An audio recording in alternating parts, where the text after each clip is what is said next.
Given the popularity of superheroes, though some could argue that trend may be waning a bit, I remain pretty surprised that we haven't seen more video games featuring them, at least outside of those tied to DC and Marvel.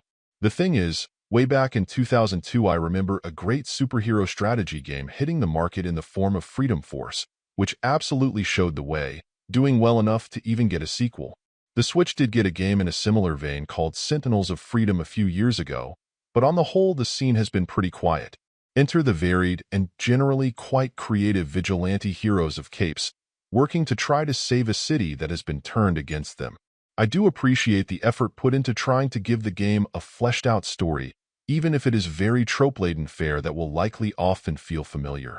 The thing is, even if some of the twists and turns that come along the way are often telegraphed a mile away, it beats there being a lack of effort into trying to flesh these heroes out, just using them to fight your battles but never really letting them feel more well-defined. Perhaps the disconnect between the 2D cutscene art and the in-game 3D look isn't so great, but it's nice to see some effort there.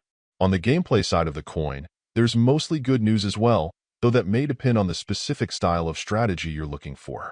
Rather than going with the more traditional style in the XCOM vein where there are no guaranteed hits, and you can sometimes feel the wrath of the RNG god's cruelty, Capes at least keeps everything reliable.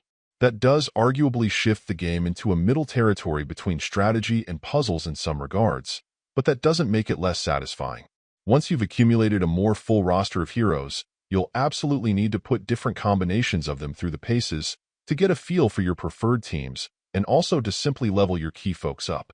In the field can get a bit slow and meticulous, mainly because there are so many potential tactics to exploit. Getting enough oomph to use each hero's ultimate tends to be one strategy, as they can absolutely turn the tide of battle, but synergies that allow them to use their powers to boost each other can also be vital. Given the variety of heroes and different power sets, it's absolutely worth exploring different combinations a bit, and I'm happy that it doesn't feel like only certain sets of skills will bring you success outside of some maps that may require a specific combination of heroes to complete.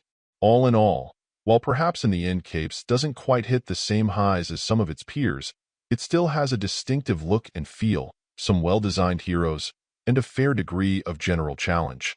While it lacks the licensing to let you play with well-established favorites, there's enough creativity and good humor in most of the hero designs that it can still be a lot of fun. If you happen to be looking for something more like XCOM, the lack of RNG and that giving the game a more puzzle-like feel may be off-putting, but otherwise this is generally a good time. Overall, my final score for the game ended up being an 8. And if you're interested in picking it up, it's currently available on the Switch eShop for $39.99. Thank you for taking the time to listen to this review. And if you'd like more information or ideas of indie games worth checking out on Switch, be sure to click on the link provided in the description. Until next time.